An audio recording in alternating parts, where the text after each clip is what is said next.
as marcas da igreja. As marcas da igreja em Tessalonicenses 1:2-5. Uma igreja autêntica possui marcas. Paulo vai enumerar algumas aqui, certo? Como podemos saber se uma igreja é sadia? É muito simples saber se uma igreja é sadia. Como Paulo sabia que essas pessoas haviam sido salvas por Cristo? Porque a vida delas evidenciavam a salvação em Cristo, o encontro com Cristo, vivenciavam realmente esta nova vida, esta nova cidadania, este novo nascimento. O novo nascimento. As coisas velhas se passaram, as coisas, o pecado que eram praticados ficaram tudo para trás. A palavra de Deus diz que o Senhor, Deus, ele lança no mar do esquecimento, certo? E este novo nascimento é extraordinário. O primeiro ponto deste segundo tópico é a fé. 1 Tessalonicenses 1:3a, recordando-nos diante do nosso Deus e Pai da operosidade da vossa fé. Fé não é algo fácil de ter encontrado, pois por natureza é profundamente humilde. Fé não é algo fácil de ser encontrado, pois por natureza é profundamente humilde e por vezes humilhante. Por tudo, olha, Paulo era um homem de fé, certo? A igreja, ela vive a fé cristocêntrica. Cristo é o exemplo de fé, certo? Mas tudo isto, o salvo passa por alguns problemas e um dos piores problemas, justamente, que o nosso Mestre, o Senhor Jesus, enfrentou pela fé, foi a humilhação, o castigo, a prisão, né? A humilhação da morte na cruz do Calvário. Então, é profundamente humilde e por vezes humilhante, a fé. É saber que não somos suficientes. Nós, por nós mesmos, não temos condições, não temos capacidade.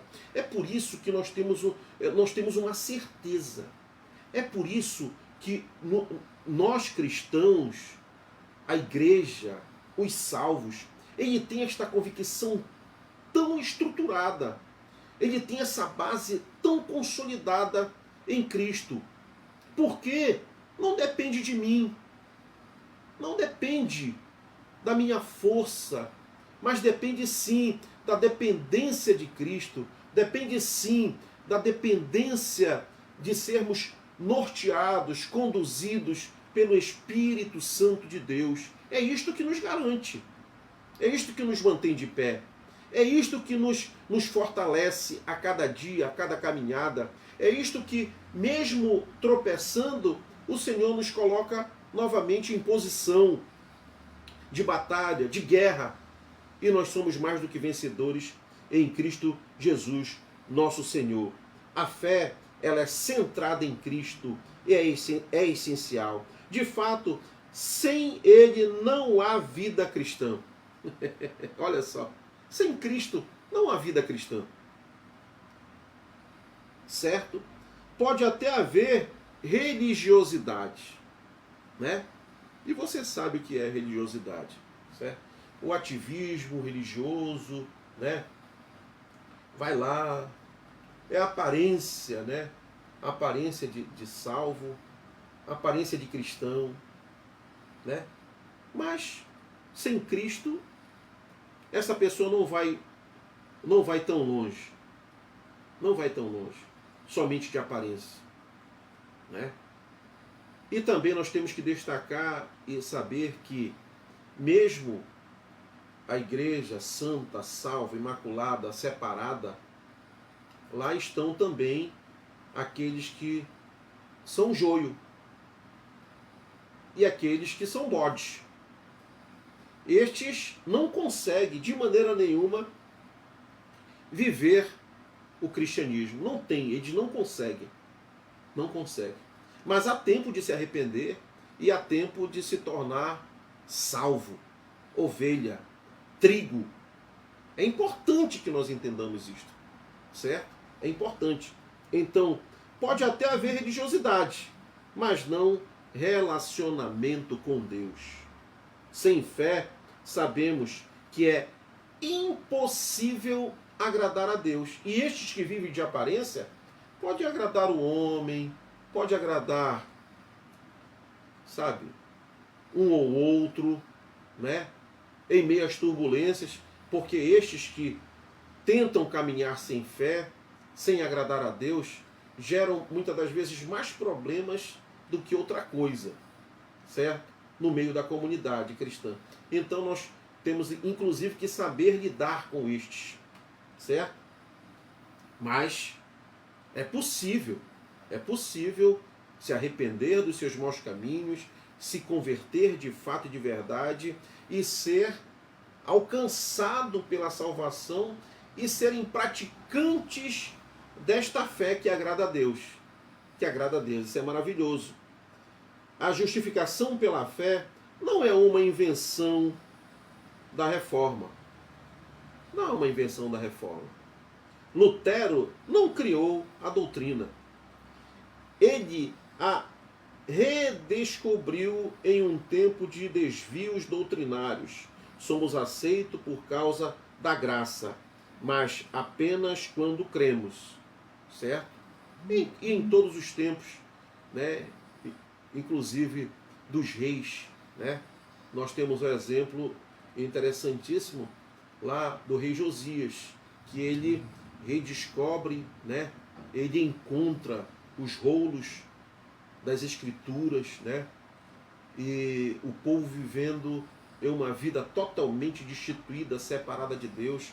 Ele consulta aqueles rolos e realmente ele constata que a palavra de Deus, e ele propaga esta palavra e tem um reinado extraordinário, certo? De um rei segundo o coração de Deus e de um povo, de uma nação abençoada, certo? Então aqui também Lutero não criou a doutrina, né, da fé, certo? Ela vem justamente insurgindo, ela renasce, ela fortifica, ela é conduzida pelo Espírito Santo de Deus. A graça é Deus, a graça é Deus oferecendo. A fé é o homem recebendo, certo? Deus dá de graça, né? Deus dá de graça. É Deus que opera, é Deus que oferece, é Deus que propõe, é o plano divino para a humanidade, né? Deus dá a fé, né? Deus dá, né? É de graça. E o homem recebe esta fé. A graça de Deus, né? E a fé o homem recebe. Graça são os braços abertos de Deus. E fé é o homem lançando-se nestes braços eternos. Braços do Pai. Braços que acolhem. Braços que sustentam. Braços que amparam. Braços que realmente recebem o pecador, recebe aquele que se arrepende, recebe aquele que está fraco, né? Este braço eterno do Pai eterno, tá certo? Interessante que Paulo, ele menciona a operacidade da vossa fé, certo? Mais do que na fé, a ênfase paulina está no resultado dela, no resultado da fé. Recebemos fé, né? Internalizamos, né? Desfrutamos, conseguimos realmente conviver, ser pessoas de fé, mas o importante é o resultado que ela promove na vida do homem, que inclusive contagia os demais, e esta fé alcança outros, né? Isto nos motiva, isto nos impulsiona para retransmitirmos esta fé. Isto porque a verdadeira fé se mostra por obras, né, correspondentes. A fé deles gerou boas obras. Certo? Então, você consegue identificar uma igreja verdadeira quando ela pratica esta fé. Você consegue identificar um verdadeiro cristão quando ele pratica estas boas obras. Ele produz bons frutos. Isto é importante, certo? Aqueles que porventura não produzem boas obras, não produzem bons frutos, não são praticantes de uma fé verdadeira. A sua fé não agrada a Deus. Pelo menos o que ele acha que é fé não agrada a Deus. Não foi uma fé estéril e morta. A verdadeira fé se mostra assim, em obras concretas. Tiago 2,26. Iremos para o segundo ponto deste segundo tópico. Estamos vendo as marcas da igreja: amor e esperança. Amor e esperança. Da abnegação do vosso amor e da firmeza da vossa esperança em nosso Senhor e Salvador Jesus Cristo. 1 Tessalonicenses 1:3b. O que é que nos diz este ponto? O apóstolo soma a palavra amor à abnegação. Olha que coisa maravilhosa. O amor nas Escrituras nunca se limita em um sentimento, mas em ação. Certo? Não é simplesmente um sentimento. Né? Ah, eu amo. Chegou a temer esta verdade, eu conheço essa verdade, mas eu não pratico, eu não alcanço o meu semelhante. E digo que eu amo. Né? Digo que eu amo. Então é importante este amor ser retransmitido, este amor alcançar o nosso semelhante, alcançar o nosso próximo. Né? É o amor que alcança aquele que está caído no caminho, né? Aquele que está ali, né, desprezado, aquele que está abandonado, aquele que está destituído da graça, da glória de Deus. Então esse amor, através das nossas vidas, é preciso que se coloque em prática e se torne ações para resgate dessas almas. As pessoas não salvas vivem para si mesmas, né?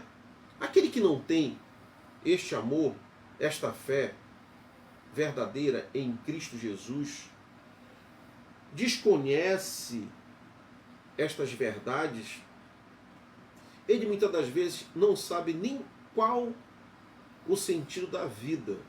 Ele não sabe por que ele nasceu. E os que têm um pouco de sapiência com relação ao seu nascimento, acham que eles nasceram para o labor, para trabalhar, para viver, para viver de qualquer maneira, então, para constituir uma família, e etc e tal, entendeu? Não é errado, é importante nós termos essa consciência de que a nossa missão também é termos a nossa casa, a nossa família, os nossos bens, certo? Termos o nosso emprego, né? Vivermos termos bem-estar social, né? Mas isto não é o suficiente. Viver para si, né? Viver para si. Os que vivem para si não têm solidariedade e não praticam o amor verdadeiro, certo? Porque o amor, ele transcende essa questão de eu amar o meu filho, de eu amar a esposa, de eu amar, né, a minha parentela, os meus irmãos, né? Eu devo amar o meu semelhante, né? Amai-vos uns aos outros, como eu vos amei. Eu tenho que amar o meu semelhante, né? Como eu gostaria de ser amado também, né? Amar o próximo como a si mesmo, como a si mesmo. O salvo, o crente, é chamado a um amor abnegado. É chamado a um amor realmente que de fato e de verdade tenha ação, né? Seja vivenciado na prática. Abnegação. Amor abnegado, diz um comentarista, traz a ideia de trabalho exaustivo e labor intenso. Certo? É uma dedicação, é um empenho, é uma aplicação. É aplicar este amor com seriedade, com verdade. Não é fácil, mas é possível.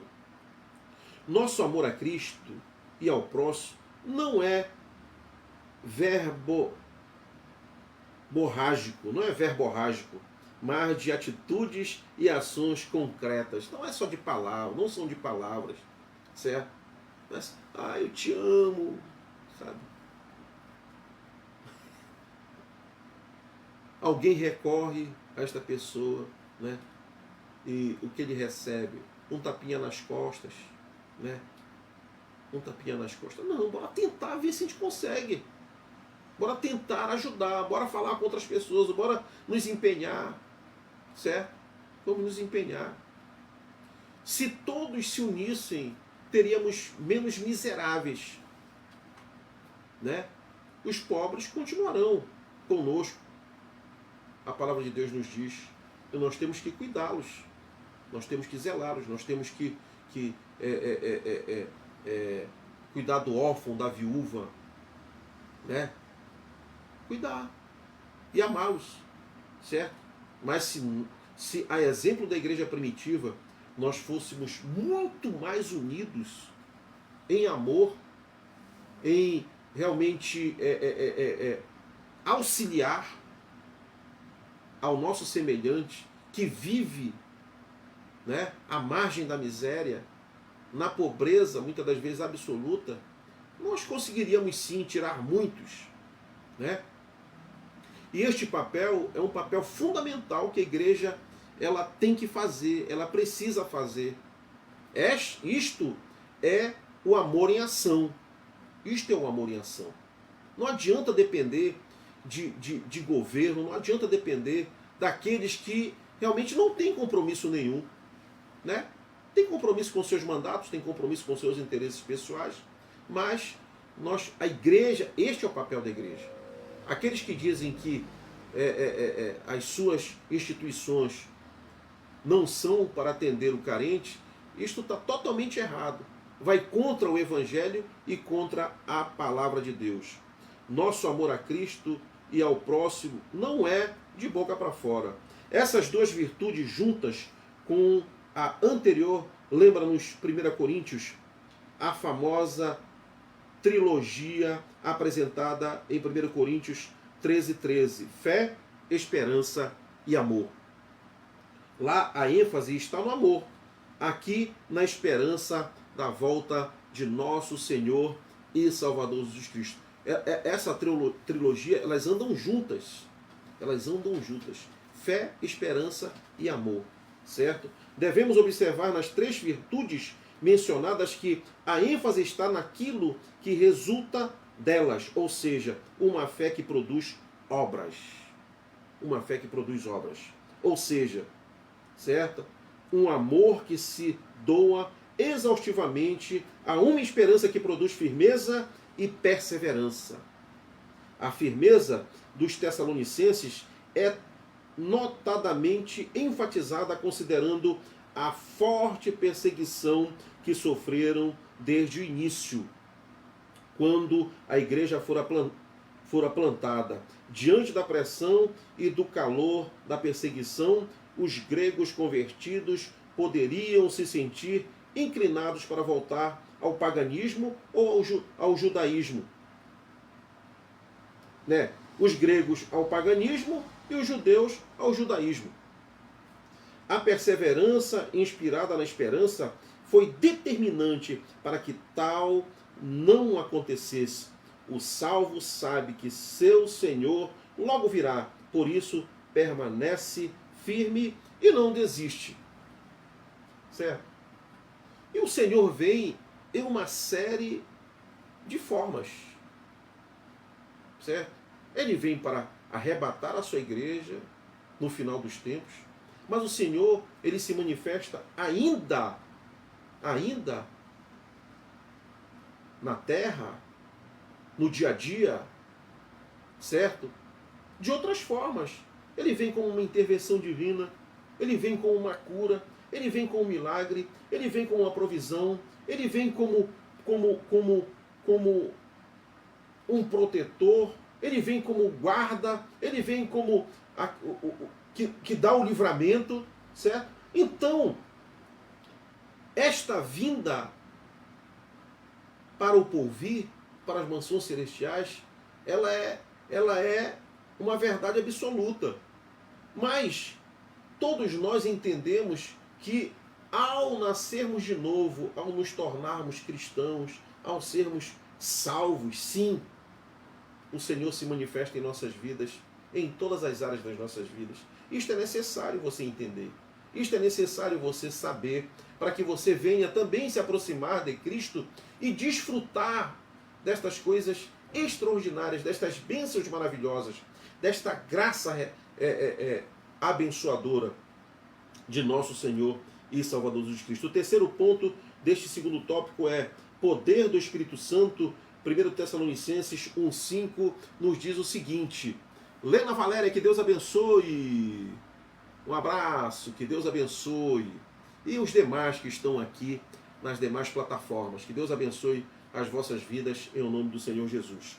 Porque o terceiro tópico diz poder do Espírito Santo, porque o nosso evangelho não chegou até vós tão somente em palavras, mas sobretudo em poder, no Espírito Santo e em plena convicção, assim como sabeis ter sido o nosso procedimento entre vós e por amor de vós. Paulo foi um pregador que confiava no poder do Espírito Santo, vivenciava o poder do Espírito Santo, dependia do poder do Espírito Santo. Ele pregava, mas sabia que sem o poder de Deus, suas palavras não teriam o poder de converter absolutamente ninguém. Para que o Evangelho se expandisse, para que o cristianismo se expandisse, foi necessário a vinda do Espírito Santo. E recebereis sobre vós ao descer o Espírito Santo, e ser meus testemunhas, tanto em Jerusalém, né, e pelos confins da terra, certo? E ali no Pentecoste, este poder foi derramado, e a igreja, ela avança até hoje, ela prossegue até hoje, ela continua até hoje, né? Então, ninguém é salvo pela eloquência ou pela sabedoria humana sem a ação do Espírito de Deus. Não existirá conversão autêntica sem a ação do Espírito Santo de Deus, certo? Somente o Espírito Santo pode aplicar a obra da salvação no coração do pecador, tão importante quanto a obra de Jesus na cruz é a do Espírito Santo iluminando a mente do pecador. Como disse Spurgeon, é mais fácil ensinar um leão a ser vegetariano do que converter um pecador sem o poder do Espírito Santo. É mais fácil uma série de coisas que parecem ser impossível na vida, certo? Mas sem o Espírito Santo, nada feito. Nada feito. O homem sem Cristo está morto em seus pecados e somente um poder maior do que a morte pode salvá-lo. Este poder vem do Espírito Santo. Vem do Espírito Santo. Conhecimento é importante, mas não é suficiente. Urge buscarmos o batismo com o Espírito Santo e sermos revestidos da autoridade para pregar o Evangelho. Para pregar o Evangelho. Essas verdades, elas são reveladas a cada um de nós. Parecem ser difíceis, parece ser complicado, parece pelo Espírito Santo é possível.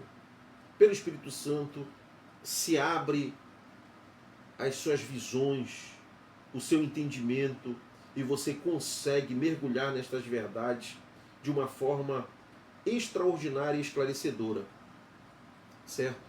É por isso que, para transmitir essas verdades, para internalizar, para aprender, para viver, para transmitir somente com o Espírito Santo de Deus em nossas vidas. O batismo com o Espírito Santo é a promessa do Pai disponível a todos os salvos. Chega de sermões mortos e sem vida. Sem a presença, o poder e a unção do Espírito Santo, a igreja será como um vale de ossos secos. A unção do Espírito de Deus é nossa suprema necessidade. Vamos para o último tópico. A verdadeira conversão, o terceiro tópico. A conversão é um giro de 180 graus na vida daquele que creu em Cristo. Ela mostra o que é a vida cristã do ponto de vista da sua direção, ou seja, afastamento do pecado e a aproximação de Deus. O que você me diz de abandonar tudo aquilo que tem prejudicado a sua vida no sentido do cometimento das transgressões, daquilo que desagrada a Deus, daquilo que gera prejuízo para a sua vida, para a sua saúde, para a sua convivência, para a sua casa, para a sua família, para a sociedade? O que você me diz quanto a esta verdade, certo? De deixar estas coisas que não passam de vaidade, de deixar estas coisas que somente só ouvimos prejuízos quanto essas práticas, certo? E realmente, dessa conversão de 180 graus, converter, voltar, a pessoa ela vai nesta caminhada de transgressão 1 ano, 2 anos, 3 anos, 40 anos da sua vida, 50 coisas, só prejuízo, angústia, tristeza, lágrimas, muitas dores, certo? O inimigo vem para roubar, matar e destruir, vem para gerar morte espiritual inclusive, precipitar a alma do homem para a eternidade de sofrimento, sem Deus, sem Pai, sem salvação, uma eternidade no inferno. Isto é uma realidade. O bem e o mal existem, certo? Deus e o diabo existem, certo? Céu e inferno existem. Nós não podemos fechar os nossos olhos para essas verdades. Nós temos que admitir estas verdades. E nós temos que entender também que aquele que não se decide pelo bem, aquele que não está do lado do bem, aquele que não se decide por Deus, aquele que não se decide pela vida, que é Jesus, que é o caminho, a verdade e a vida, está do outro lado. Está do outro lado. Nessa escolha, não existe meio termo. Não existe meio termo. Né? Não tem como ficar em cima do muro. Ou você faz parte de um lado, ou você faz parte de um outro lado. Ou o que conduz a tua vida é o bem ou o mal. É a luz ou são as trevas. Certo? Este entendimento nós precisamos ter. Ok? Então, O abandono dos ídolos é o primeiro ponto deste terceiro tópico, pois eles mesmos no tocante a nós proclamam que repercussão teve o nosso ingresso no novo meio e como deixando os ídolos vos convertesses a Deus, né? As pessoas em geral testemunhavam da mudança ocorrida nos Tessalonicenses e do abandono dos ídolos. Isto aqui é um testemunho daqueles que viviam na idolatria, naqueles que viviam nesta vida pregressa, naqueles que viviam nas trevas, naqueles que viviam do outro lado, certo? E eles veem nos Tessalonicenses esta mudança naquela comunidade, naquela igreja que se converte ao cristianismo, certo? A conversão deles fora verdadeira e completa, uma igreja que frutificava uma comunidade cristã saudável. Não há salvação sem arrependimento e mudança de vida. Precisamos. Se a pessoa vive numa caminhada, numa trilha de prejuízos, quando ela decide mudar de vida, ela tem que abandonar, ela tem que deixar para lá, ela tem que deixar de praticar. E é possível. Temos milhares e milhares de testemunhos de pessoas que escolheram pelo caminho e verdade e vida, pela salvação, por Cristo, certo? Mudaram de vida. E mudaram totalmente de vida e não estão arrependidas. E não estão arrependidas desta mudança. Certo? Não há salvação sem arrependimento e mudança de vida. Arrependimento se autentica.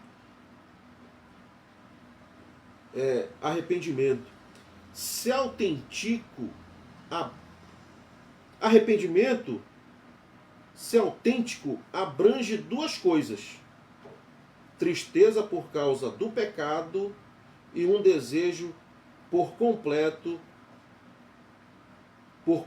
mudança de vida. Então, aquele que é alcançado pela verdade que liberta, certo? Ele se arrepende pelo pecado que ele praticou. Isto gera tristeza pelas práticas, certo? Dessas transgressões. Ele se entristece, porque por quanto tempo ele viveu distante? Por quanto tempo ele pratica estas transgressões? Por quanto tempo ele esteve distanciado da vida, do caminho de Deus, da comunhão de Deus? Eu digo e repito, como pode alguém conviver em uma casa sem que tenha comunhão com o seu pai, sem que se comunique com o seu pai, sem que fale com o seu pai, né? Sem que desfrute, né, de uma vida saudável com o seu pai? É assim que o homem vive distante de Deus. Distante de Deus. É impossível o homem viver sem este relacionamento com o Criador. Certo? Então, é um desejo por completa mudança de vida. Jesus Cristo precisa ser aquele em torno do qual organizamos nossa vida. Agenda, prioridades, esperança e anseio. Né? Jesus Cristo, ele precisa ter primazia em nossas vidas. Ele precisa estar em primeiro lugar em nossas vidas. As nossas vidas têm que girar em torno de Cristo. De Cristo. Certo? Ele precisa ser prioridade, esperança e anseio. E temos que ter anseio por esta convivência, por esta vida com Cristo. Se isso for direcionado a outro nome ou coisa, tornando-nos idólatras. Certo? Então a idolatria não é somente se prostrar diante de uma imagem de escultura. A idolatria, ela se manifesta de uma série de coisas. No dinheiro, no trabalho, num carro, num bem, certo? Em si mesmo. Nós vemos o culto ao corpo, né? As pessoas idolatrando o próprio corpo, né? Então são coisas que também são idolatrias e que distanciam o homem de Deus, né? Nem toda idolatria implica em adorar imagens físicas ou estátuas, seja de que material for, gesso, pau, ouro, bronze. Por isso João nos diz: filhinhos, guardai-vos das estátuas, mas sim, João não diz, ele não diz que nós temos que nos guardar das estátuas, dos ídolos no sentido de imagem, de escultura. Mas ele nos diz o seguinte: filhinhos, guardai-vos, né, dos ídolos. Dos ídolos.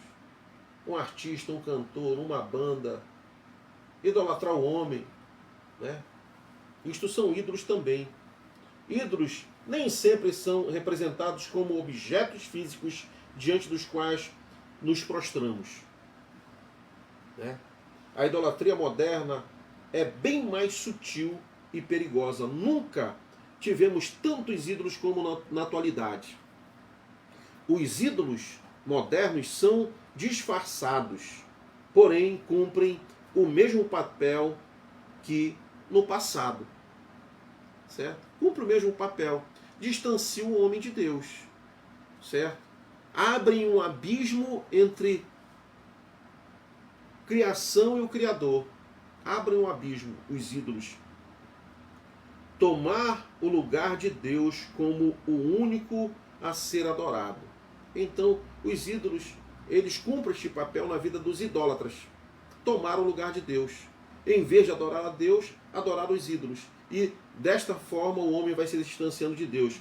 Nossa sociedade leva pessoas questionáveis à condição de ídolos, né?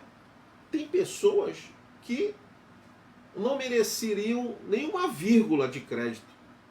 E infelizmente são idolatrados por muitos, são aplaudidos por muitos, mesmo praticando uma série de erros comprovadamente são seguidos por muitos. Isto é um absurdo. Isto é triste, muito triste, vermos isto no Brasil e no mundo, certo?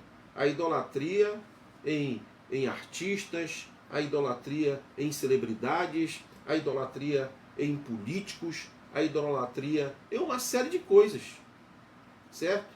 É complicado. São pessoas que não merecem crédito e estão recebendo crédito de muitos. Como já dito, o coração humano sem Cristo é uma fábrica de ídolos, né? É uma fábrica de ídolos. O inimigo vem sorrateiramente. Este coração está desprovido de proteção, não tem o Espírito Santo, né? E ele está aberto. E ele começa a ser visitado e ser preenchido por esta idolatria, por esses ídolos, certo? E o que tem muito por trás disso são potestades e principados. É o mal que se instala na vida do homem através da idolatria. O poder econômico é o grande ídolo das nossas gerações, de nossa geração. É o mais adorado do mundo. As pessoas elas vivem numa perseguição, numa busca incessante por melhorar de vida, por ganhar riqueza, por consolidar um castelo, um reino, um império, né? Querem ter as melhores, o melhor carro, o melhor apartamento, e etc. É uma busca incessante, né? Por bens materiais, certo? Homens matam, morrem, sacrificam a vida, a família, a alma no altar de Mamon, da idolatria, aos ídolos da riqueza, né? Que perecerão. Nós temos que juntar tesouro nos céus, onde a traça nem o ferrugem consome. Aqui na terra, tem muita gente que está escondendo dinheiro e já perdeu até o valor. Certo? É complicado. Quando alguém se converte, o dinheiro deixa de ser a fonte de sua identidade e realização e torna-se apenas dinheiro. Dinheiro. Certo? É isto que nós temos que tratar. Muitos são escravizados, se tornam escravos do dinheiro. Certo? E são usados pelo dinheiro. Na verdade, nós temos que utilizar o dinheiro. Nós não podemos ser escravos do dinheiro, certo? Então, temos que ter esta consciência. Tratar o dinheiro como dinheiro, nada mais. Não como ídolos, não como prioridade, não como uma coisa mais fundamental em nossas vidas. Por esta razão, o salvo, o crente, oferta, ajuda, tem este coração bondoso, tem este coração solidário, tem este coração de compartilhar, de dividir, de ajudar o seu semelhante, de contribuir na comunidade cristã, de contribuir na sua instituição, com alegria, com amor, com dedicação, certo? Muitas ofertas, muitos dízimos, muitos contribuem, certo? Voluntariamente. Isto é importante, isto é fundamental, porque nós estamos aqui pelos nossos meios, pelas nossas dedicações, com os nossos investimentos, né? Por exemplo, eu dou graças a Deus de estar aqui comunicando o Evangelho. Agora, o investimento pela estrutura que eu estou utilizando, foi eu que fiz o investimento, certo? Eu não dependi aqui de um outro recurso, de um outro meio, né? E o Evangelho, ele tem sido pregado pelo recurso da igreja, do povo de Deus, dos que entendem da importância que esta semente tem que ser disseminada. E esta contribuição, ela é dada com alegria, ela é dada com contentamento. Inclusive é dito nas comunidades evangélicas que se você não quiser contribuir, se não tiver alegria em contribuir, não contribua. Não contribua, certo? Mas contribua com alegria e você será abençoado em o nome do Senhor Jesus. Tá bom? O segundo ponto deste terceiro tópico é servir a Deus, ao Deus vivo, para servirdes o Deus vivo e verdadeiro. 1 Tessalonicenses 1:9b. Uma das palavras para identificar um cristão autêntico é conversão. Conversão. Mas daí surge uma pergunta. Converter-se do que e para quê? Nesta carta, Paulo diz que os tessalonicenses se converteram dos ídolos para servirem ao Deus vivo. Esta que é a conversão. O Deus vivo e verdadeiro. Certo? Muitos experimentam uma conversão, mas não ao Deus vivo e verdadeiro. Há outras coisas, há outros deuses. Muitas das vezes trocam de religião e se convertem a outros credos, a outras crenças. O que importa é se converter ao Deus vivo e verdadeiro. Isto não é religião, certo? Entenda esta verdade. Existem instituições que têm o Deus vivo e verdadeiro, certo? O Deus vivo e verdadeiro. Mas existem muitas instituições que não têm. Não têm. Certo? Inclusive desfazem do Deus vivo e verdadeiro. Desfazem do cristianismo. Certo? Então o contraste é proposital. Os ídolos que dantes serviam não tinham vida, totalmente incapazes de alguma coisa, e eram deuses falsos. Agora eles servem ao Deus vivo e verdadeiro. Então a mudança de vida, né? a conversão. Antes serviam aqueles deuses mortos, certo? Ou ídolos que jamais poderão, né, ser considerado e ocupar o lugar de Deus na vida de uma pessoa, certo? Eram deuses falsos. Agora eles servem ao Deus vivo e verdadeiro. Ninguém é salvo para a ociosidade. Daí Paulo dizer que eles foram salvos para servir a Deus, para servir a Deus, certo? Paulo destaca aqui que ninguém é salvo para a ociosidade. E ele diz, não, eles foram salvos para servir a Deus. E servir a Deus existe uma aplicação, uma dedicação, a ação, o amor, o perdão, né? É dinâmico. A salvação é dinâmica. Ninguém é salvo, se converte para ficar de braços cruzados, né? Não vou fazer mais absolutamente nada. Vou só esperar a vinda de Jesus, quero ser salvo e para mim é o suficiente. Não. Ninguém é salvo para a ociosidade. Certo? Então, alguém ilustrou isso dizendo que o reino de Deus é como um navio. Um navio. Certo? Onde não há lugar para passageiros ou turistas, senão para a tripulação. A tripulação de um navio, ela movimenta o navio. Ela faz o navio, né, se movimentar, viajar, né? É a vida dinâmica no navio, certo? Ninguém da tripulação está lá sentado numa cadeira preguiçosa, né, pegando o vento.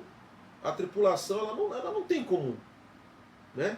Senão nos momentos de folga, nos momentos que muda o turno, uns vão dormir, outros mantêm, né, o navio trabalhando. A tripulação de navio, né, os que trabalham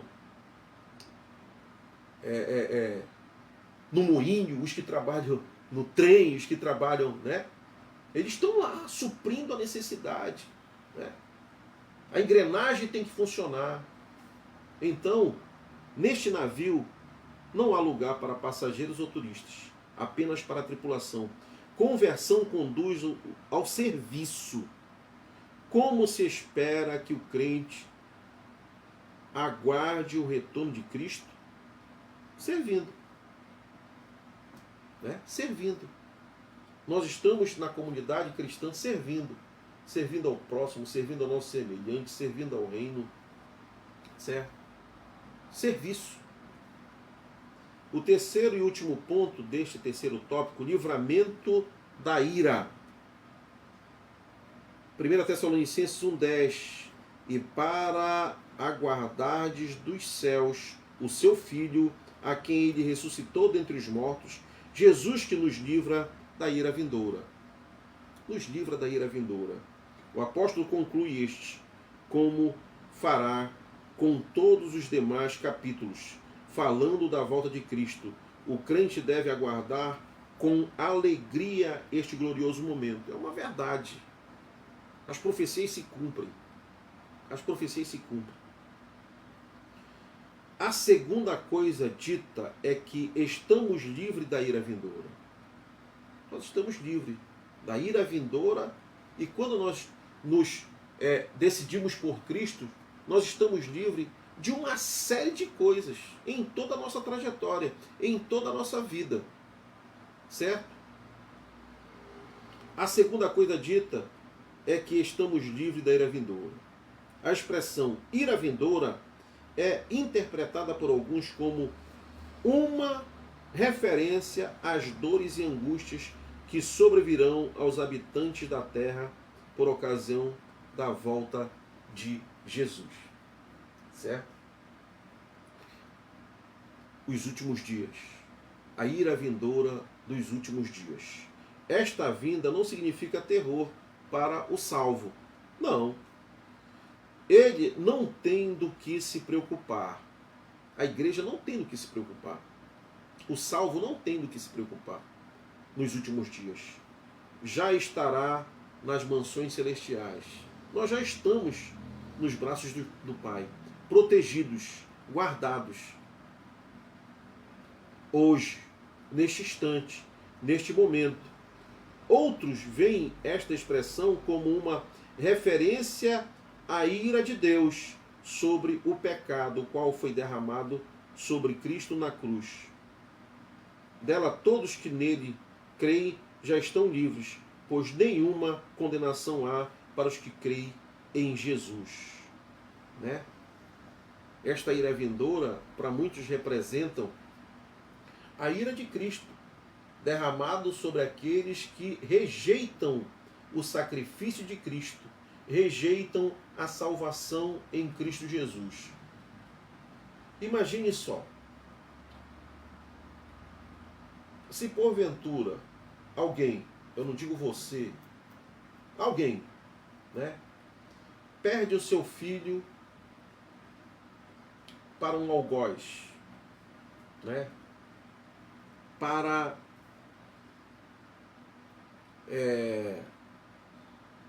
uma calamidade, uma morte, um assassinato, né? E você, e este morreu em favor de muitos. Digamos que um grupo estava destinado à morte. E o pai apresenta o filho para substituí-los. Certo? E este filho é morto. Né? Este pai, ele certamente vai querer que estes que foram a causa da morte do filho respeitem, né? Entendam esta morte, porque foi por sua causa, foi pela causa daqueles tantos, né, que este justo foi entregue, né? Quando se faz pouco caso desta morte, o que é que um pai naturalmente vai sentir? Uma ira por estes que desprezam a morte do seu filho. Ele vai vir com justiça. Ele vai vir com justiça. Pois aqueles que aceitam a morte do seu filho terão bênção, terão vida, terão paz. Porque o pai vai garantir a estes que foram substituídos pela morte do filho. E os que desprezam a morte deste filho, o que merecem? Merecem ira. Merecem a justiça, né? Eram destituídos, eram injustos, e por eles morreu um justo, né? Esta rejeição pela salvação vai gerar à humanidade a ira de Deus sobre a humanidade. É justo. Ele virá com justiça. Ele virá com justiça sobre aqueles que desprezam, sobre aqueles que não dão crédito à morte de Cristo Jesus na cruz do Calvário, não professam esta fé e desprezam esta verdade. Certo?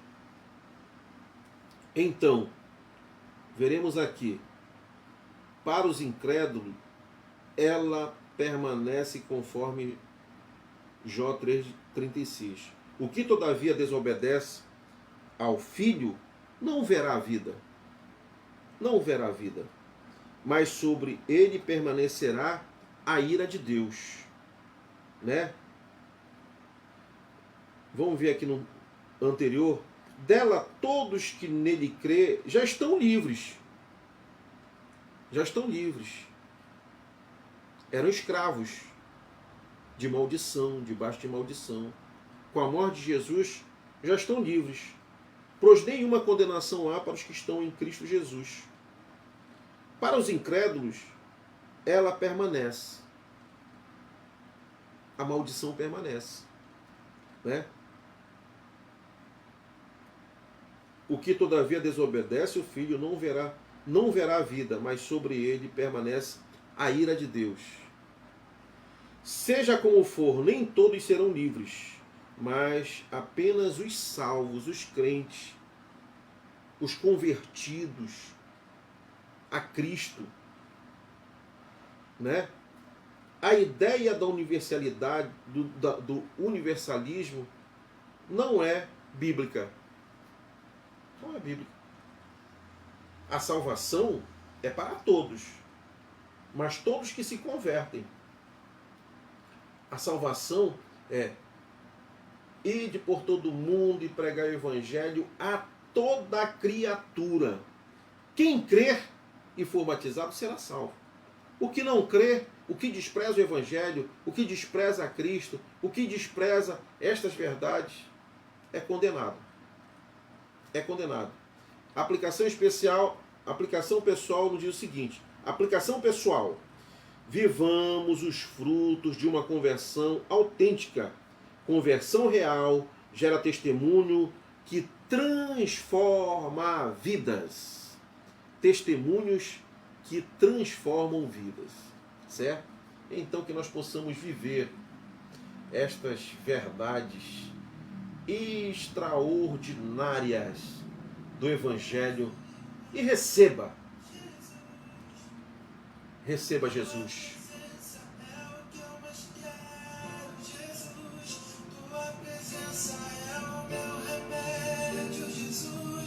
Eu não quero ouro nem prata, só quero que cuide de mim. Eita, que presença é essa?